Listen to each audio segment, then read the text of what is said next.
नमस्कार दोस्तों, मैं संतोष सिंह धालीवाल आप सभी का हमारे YouTube चैनल राजस्थान स्टडी में स्वागत करते हैं, अभिनंदन करते हैं, वेलकम करते हैं। तो दोस्तों, सबसे पहले यदि आप अपना कंपटीशन एग्ज़ाम की जर्नी को आसान बनाना चाहते हैं तो हमारे YouTube चैनल राजस्थान स्टडी को सब्सक्राइब करें। तो दोस्तों, आज जो मैं आप सभी के सामने लेक्चर लेकर पहुँचा हूँ वह लेक्चर लेकर पहुँचा हूँ राजस्थान के इतिहास का। राजस्थान का इतिहास, राजस्थान के इतिहास को हम आज पढ़ने वाले हैं और राजस्थान के इतिहास में हम पढ़ने वाले हैं प्राचीन काल का इतिहास। प्राचीन काल का इतिहास आज हम पढ़ेंगे। प्राचीन काल का इतिहास आज हम पढ़ेंगे। दोस्तों, आपने काफ़ी कंपटीशन एग्ज़ाम दिए होंगे, यदि नहीं दिए हैं तो आप क्वेश्चन को पढ़कर देखते होंगे कि हमारे से क्वेश्चन पूछे जाते हैं राजस्थान के प्राचीन काल इतिहास से, कि राजस्थान की सभ्यता से क्वेश्चन ज़्यादातर पूछे जाते हैं। कैसे क्वेश्चन पूछे जाते हैं कि राजस्थान की कोई सभ्यता का नाम देकर पूछा जाता है, या फिर ये पूछा जाता है कि यह सभ्यता किस नदी के किनारे है, यहाँ से किस प्रकार के साक्ष्य हमें प्राप्त हुए हैं, या फिर हमारे से पूछा जाता है कि इसकी खोज किसने की थी, इसका उत्खनन किसने किया था, इसका समयकाल कितने ईसा पूर्व है, या फिर इसका उत्खनन कब हुआ और यहाँ से किस प्रकार के साक्ष्य प्राप्त हुए हैं। ऐसा क्वेश्चन हमारे से पूछा जाता है राजस्थान इतिहास के प्राचीन काल इतिहास में। तो दोस्तों, राजस्थान के इतिहास के प्राचीन काल के इतिहास को मैं आपके सामने 3 भागों में बांटने वाला हूँ और यहाँ से क्वेश्चन पूछे जा चुके हैं। हमारी राजस्थान की आरएएस परीक्षा में भी क्वेश्चन यहाँ से पूछा जा चुका है। राजस्थान के इतिहास में प्राचीन काल का इतिहास जब हम पढ़ते हैं तो इसको हम 3 भागों में बांटने का प्रयास करते हैं। पहला है प्रागैतिहासिक काल। पहला कौन सा काल है? प्रागैतिहासिक काल। प्रागैतिहासिक काल। दूसरा है अर्ध-ऐतिहासिक काल। अर्ध-ऐतिहासिक काल। और तीसरा है ऐतिहासिक काल। ऐतिहासिक काल। अब देखो, प्रागैतिहासिक काल क्या है? यहाँ से कोई लिखित अवशेष प्राप्त नहीं हुआ है, लिखित साक्ष्य प्राप्त नहीं हुआ है, लिखित साक्ष्य प्राप्त नहीं हुए हैं या नहीं हुआ है। और आदि ऐतिहासिक काल से लिखित साक्ष्य प्राप्त हुआ है, लिखित साक्ष्य प्राप्त हुआ है। हमें यहाँ से लिखित साक्ष्य प्राप्त हुआ है और ऐतिहासिक काल से भी लिखित साक्ष्य प्राप्त हुआ है। यहाँ से भी लिखित साक्ष्य प्राप्त हुआ है। अब देखो फर्क क्या है इन दोनों में। फर्क क्या है? यहाँ से भी लिखित साक्ष्य प्राप्त हुआ है, यहाँ से भी लिखित साक्ष्य प्राप्त हुआ है। यहाँ से जो लिखित साक्ष्य प्राप्त हुआ है आदि ऐतिहासिक काल में, ये अपठनीय हैं। ये क्या है? अपठनीय हैं, यानी इसको हम पढ़ नहीं पाते हैं इस लिखित साक्ष्य को। और जो यहाँ से लिखित साक्ष्य हमें प्राप्त हुए हैं वह पठनीय हैं, यानी भाई हम इसे पढ़ सकते हैं। ये क्या हैं? पठनीय हैं, हम इसको पढ़ सकते हैं। इसको नहीं पढ़ सकते। इसको हम क्यों नहीं पढ़ सकते? इसको हम क्यों नहीं पढ़ सकते? क्योंकि इसकी जो लिपि है, इसकी जो लिपि है वह सर्पिलाकार लिपि है। सर्पिलाकार लिपि है। बहुत बार क्वेश्चन ये पूछा जा चुका है कि आदि ऐतिहासिक काल में की लिपि कौन सी है, तो सर्पिलाकार लिपि है या फिर गोमूत्र लिपि। गोमूत्र लिपि, या फिर इसे कहा जाता है बुस्तोफिदन लिपि, या फिर क्या कहा जाता है? बुस्तोफिदन लिपि, या फिर क्या कहा जाता है इस लिपि को? बुस्तोफिदन लिपि। बुस्तोफिदन लिपि। इस चीज़ का आपने ध्यान रखना है। तो दोस्तों, आपने एक बात का खास तौर से ध्यान रखना है, वह ये क्या है कि जितने भी सभ्यता हमें प्राप्त हुई हैं या जितनी भी सभ्यता का विकास हुआ है, मैं क्या बोलूँगा, जितनी भी सभ्यता का विकास हुआ है, सभ्यता का विकास, कौन सी सभ्यता का विकास हुआ है? पूरी विश्व की सभ्यता का, जितने भी विश्व में सभ्यता पाई जाती है उनका जो विकास हुआ है वह आदि ऐतिहासिक काल में ही हुआ है। इसीलिए आरएएस की परीक्षा में ये क्वेश्चन हमारे से पूछ लिया गया था। क्या क्वेश्चन हमारे से पूछा गया था? क्वेश्चन पूछा गया था कि राजस्थान की कालीबंगा सभ्यता, कालीबंगा सभ्यता, राजस्थान की कालीबंगा सभ्यता, राजस्थान की कालीबंगा जो सभ्यता है वह किसकी समकालीन सभ्यता है? पहली थी सिंधु घाटी सभ्यता की समकालीन सभ्यता है, दूसरी थी मेसोपोटामिया सभ्यता की समकालीन सभ्यता है। दोस्तों ध्यान रखना, मेसोपोटामिया जो सभ्यता है उसकी समकालीन सभ्यता सिंधु सभ्यता है और कालीबंगा सभ्यता सिंधु सभ्यता का ही एक भाग है। इन चीज का आपने ध्यान रखना है। तो आप हेडिंग डाल लीजिए, यदि आप इसका स्क्रीनशॉट लेना चाहते हैं तो ले सकते हैं, और आगे आप हेडिंग डाल लीजिए राजस्थान की प्रमुख सभ्यताएं, राजस्थान की प्रमुख सभ्यताएं, राजस्थान की प्रमुख सभ्यताएं हम पढ़ने जा रहे हैं।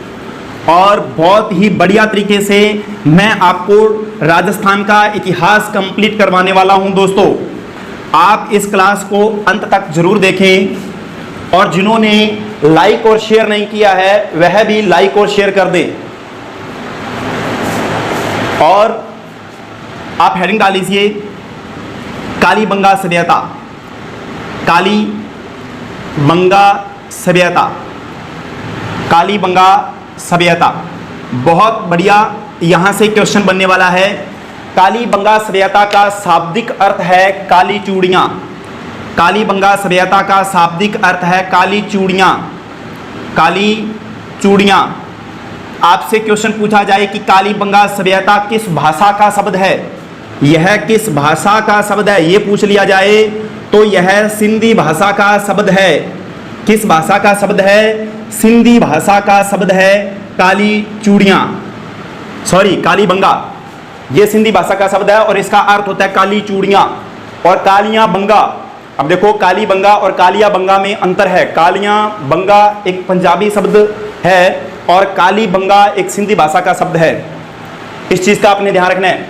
तो दोस्तों कालीबंगा सभ्यता सिंधु सभ्यता का एक भाग है, इस चीज का आपने ध्यान रखना है। तो मैं सबसे पहले हमारे राजस्थान का मानचित्र बनाता हुआ आगे बढ़ूंगा, राजस्थान का मानचित्र बनाता हुआ आगे बढ़ूंगा, और राजस्थान के मानचित्र में हम एक जिले को उकेरेंगे, वह जिला है हनुमानगढ़। वह जिला कौन सा दोस्तों? हनुमानगढ़। हनुमानगढ़ जिले से एक नदी होकर गुजरती है जो राजस्थान की सबसे लंबी आंतरिक नदी है, आंतरिक जल प्रवाह की सबसे लंबी नदी है। वह कौन सी नदी है? वह नदी है घग्गर नदी, जो राजस्थान के दो जिलों से होकर गुजरती है, गंगानगर और हनुमानगढ़। इस नदी के बाएं तट के ऊपर इस चीज का आपने ध्यान रखना है, घग्गर नदी के बाएं तट के ऊपर कालीबंगा सभ्यता का विकास हुआ है। कालीबंगा सभ्यता का विकास किस नदी के तट पर हुआ है? तो दोस्तों नदी आपसे पूछ लिया जाए तो आपने कह देना है घग्गर नदी के तट पर हुआ है। इस नदी को मृत नदी भी कहते हैं, इस नदी को नट नदी भी कहते हैं, इस नदी को द्वेषवती नदी भी कहते हैं, इस नदी को द्वेषवती नदी भी कहते हैं, और इस नदी को सरस्वती नदी भी कहते हैं। और इस नदी का उद्गम शिवालिक की पहाड़ियों से होता है, शिवालिक की पहाड़ियों से घग्गर नदी का उद्गम होता है। और राजस्थान में स्थानीय भाषा के लोग इसे नाली के नाम से भी जानते हैं। राजस्थान में स्थानीय भाषा के लोग इसे नाली कहते हैं। और इसी नदी के बाएं तट के ऊपर हनुमानगढ़ जिले में, किस जिले में? हनुमानगढ़ जिले में घग्गर नदी के बाएं तट के ऊपर कालीबंगा सभ्यता का विकास हुआ है। किसका विकास हुआ है? कालीबंगा सभ्यता का विकास हुआ है। इस चीज का आपने ध्यान रखना है दोस्तों। अब देखो आगे बहुत बढ़िया क्वेश्चन यहां से बनेगा। क्या क्वेश्चन बनेगा कि इस सभ्यता के बारे में सर्वप्रथम जानकारी हमें किसने दी? यदि हमारे से क्या क्वेश्चन पूछा जाए कि इस सभ्यता के बारे में हमें सर्वप्रथम जानकारी देने वाला व्यक्ति कौन है, जानकारी किसने दी? सर्वप्रथम जानकारी किसने दी? तो जानकारी किसने दी? Louis P Tessitori, Louis P Tessitori, Tessitori. यह व्यक्ति वहां का रहने वाला था जहां पर कोविड-19 का सबसे ज्यादा प्रभाव रहा है, कोरोना वायरस का। कहां से कहां पर रहा है? इटली, इटली का रहने वाला था Lewis P Tessitori. Louis P तेसीतोरी महाराजा गंगा सिंह के काल में बीकानेर में आया और बीकानेर का जो संग्रहालय है वो लुईस पी टेसीटोरी की देन ही माना जाता है। किसकी देन माना जाता है दोस्तों? लुईस पी टेसीटोरी की देन ही माना जाता है। और सर्वप्रथम जानकारी दी किसने? ध्यान रखना, इस शब्द के ऊपर आपने गौर करनी है कि जानकारी दी लुईस पी टेसीटोरी ने, और सर्वप्रथम खोज किसने की? सर्वप्रथम खोज करने वाला व्यक्ति कौन था? तो देखो, खोज सर्वप्रथम वही व्यक्ति करेगा जो इस सभ्यता के ऊपर अमल करेगा। तो कौन था? अमलानंद घोष। कौन था दोस्तों? अमलानंद घोष। अमलानंद घोष। अमलानंद घोष, इस चीज का आपने ध्यान रखना है। खोज किसने की है? अमलानंद घोष ने की है। कब की है? सन 1952 में की है। कब की है दोस्तों? सन 1952 में। कब की है? सन 1952 में अमलानंद घोष ने इसकी खोज की है। किसकी? कालीबंगा सभ्यता की। और इसका उत्खनन किसने किया है? इसका उत्खनन किसने किया है? इसका उत्खनन करने वाले दो व्यक्ति थे। इसका उत्खनन करने वाले कितने व्यक्ति थे दोस्तों? इसका उत्खनन करने वाले दो व्यक्ति थे। एक थे बीवी लाल। एक थे कौन थे? बीवी लाल। और एक थे बी के थापर। एक थे बी के थापर। आगे बात आपको समझ में। बीवी लाल और बी के थापर ने सन 1961 में उत्खनन प्रारंभ किया था, और सन 1969 में इन्होंने उत्खनन करना बंद कर दिया, यानी पूर्ण हो चुका है उत्खनन। बीवी लाल का अर्थ क्या है? बृजवास लाल। बृजवास लाल। और बी के थापर का अर्थ क्या है? बाल कृष्ण थापर। कई बार पूरे नाम पूछ लिए जाते हैं एग्जाम में। बाल कृष्ण थापर, इस चीज का आपने ध्यान रखना है दोस्तों। बीवी लाल, ब्रजवास लाल 1961 से 1969 इन्होंने उत्खनन कार्य किया। किसका? कालीबंगा सभ्यता का। अब देखो, कालीबंगा जो सभ्यता है इसका समय क्या है, काल क्या है? देखो, समय या फिर आपसे क्या पूछे? काल पूछे। भी कितने वर्ष पूर्व इसका विकास हुआ था कालीबंगा सभ्यता का? तो इसका विकास हुआ था 2350 ईसा पूर्व से 1750 ईसा पूर्व तक इसका विकास हुआ था। ध्यान रखना, 2350 ईसा पूर्व से लेकर 1750 ईसा पूर्व तक कालीबंगा सभ्यता का विकास माना जाता है। यह कार्बन सी पद्धति के माध्यम से मापा गया है। किस पद्धति से? कार्बन सी पद्धति से मापा गया है। कार्बन सी पद्धति से इसे मापा गया है। इस चीज का आपने ध्यान रखना है। कार्बन सी पद्धति से इसे मापा गया है। अब देखो, बहुत बढ़िया क्वेश्चन यहां से पूछा जाएगा। क्वेश्चन क्या पूछा जाएगा?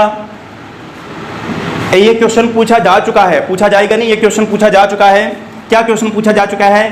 कि कालीबंगा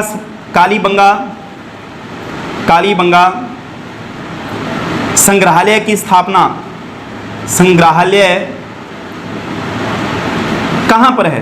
कालीबंगा संग्रहालय कहां पर है? हमारे जैसे पढ़ने वाले विद्यार्थी बहुत खुश हो जाते हैं, कहते हैं कि सर हनुमानगढ़ में है। वाह भाई, शाबाश, ये तो पता ही है कालीबंगा सभ्यता कहां पर है, हनुमानगढ़ में है। तो कालीबंगा संग्रहालय भी कहां पर होगा? हनुमानगढ़ में होगा। परंतु हमारे से क्या पूछा जाता है? कालीबंगा संग्रहालय की स्थापना कब की गई? देखो, कालीबंगा संग्रहालय की स्थापना सन 1985 व 86 में की गई थी। ध्यान रखना, 1985 में इसका उद्घाटन किया गया, 1986 में इसकी पूर्ण रूप से स्थापना की गई है कालीबंगा संग्रहालय की। इसको भी हमने रट लिया। एक चीज को हम रटना भूल गए, यानी पढ़ना भूल गए। वो क्या था? कि कालीबंगा संग्रहालय की स्थापना किसके द्वारा की गई? कालीबंगा संग्रहालय की स्थापना किसके द्वारा की गई?